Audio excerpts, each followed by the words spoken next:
Aberdeen Clipper beats speed record.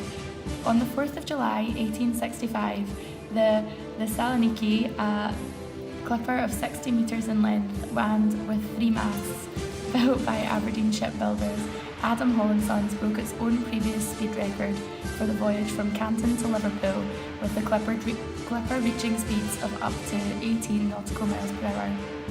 The Clipper left the harbour of Canton in China with a full cargo of Chinese tea, and today, earlier this morning at 6 a.m, the Clipper's crew started unloading the ship in Liverpool's harbour.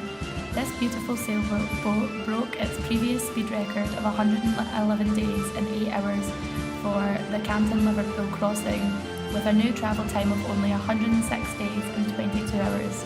This seems as a great start in the tea race. The voyage. 3.5 months ago, the ship set sail towards Liverpool from the Chinese coast around Canton. The voyage involved 40 crew members on board, including Captain Andrew James Cameron and First Mate John William. Other specialists from Aberdeen and the local area were also on board, including engineers and a medical purser. The crew left the dock in Canton at 7 a.m, and following a journey time of little more than 100 days, arrived in Liverpool at 10 p.m. The captain chose to go through the Sunda Strait in Indonesia to reach the Indian Ocean. Monday morning, when the ship had just reached the Indian Ocean, it saw high wind speeds of 31 knots, equating to stage 7 on the Beaufort scale. Due to this resulting in a near gale, the ship benefited from the wind speeds as they blew from the south, making the journey north quicker to begin with. Later into the day, wind speeds dropped to 17 knots, however they remained north prevailing. When they rounded the Cape of Good Hope, south of Africa, the winds became harsher, turning into a full gale. During this violent storm, every single crew member helped out, even those who were off duty and supposed to rest. "A better team could not be found on any other ship, I'm sure," said one of the crew members last evening. Despite the wind starting the voyage off to a quick start, it was the design of the ship that made a new record possible, as wind speeds dropped, proving the advances in Aberdeen shipbuilders' Hall and Sons Clipper engineering skills. In the silent wind periods, this new Clipper used its new steam engines to keep up the speed of the ship. This proved to great advantage on calm waters. The captain has commented on the construction of the new Suez Canal. He hopes that the canal will be able to cut down the travelling time even further once it's done. But he is also afraid that the increase of steamboats will lead to an end in the era of sailboats. The new designs, technologies and routes will hopefully help ensure a British victory in this great race for tea.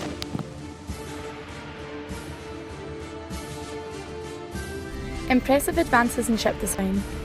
The Thessaliniki model has a sharp bow, narrow beams with 4 to 5 yard long masts and studding sails on each side of the ship. Hall and Sons experimented with the bows that were less ornate than the traditional shapes. Mr. Hall tested his new idea of a sharper bow by sailing models and tanks. His invention increased speed without limiting the cargo capacity. These designs ensured that the ships would meet far less resistance in the water, allowing the Clipper to cut through the waves. Steamboats were invented about 60 years ago and has evolved rapidly ever since.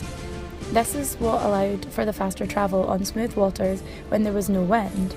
It could, however, not entirely substitute traditional sails as it requires huge amounts of fuel. In 1834, it became, however, possible to recycle the steam fresh water in order to save on fuel consumption. Fresh water is difficult to find in big enough amounts, so seawater is often used instead. But this forces the boilers to be regularly descaled. Previously, Adam Hall and Sons did not increase the bow sharpness as it would have resulted in decreased cargo capacity. However, they found their way around this problem and succeeded in sharpening the bow to make sailing faster. The design of the boat made it superior to other models by different international companies, as a new shape of the neo was adopted to maintain ability to carry vast amounts of cargo while remaining streamlined. Clippers versus windjammers. The Clipper is often confused with a similar looking ship, the windjammer. While Clippers are optimised for speed only in carrying high value cargo in small quantities, the windjammer is a large sailing ship which optimises cargo capacity. It carries a large sail area and prioritises large bulk of low-value cargo such as grain. Life expectancy of the ships also differ, as a windjammer can run for over 50 years, while clippers tend to serve roughly 2 decades. A day on the Thessaliniki. The crew's duties required a lot of muscle for raising the masts, hoisting the anchor and manning the winches that loaded cargo on board. It would not pay off to be afraid of heights.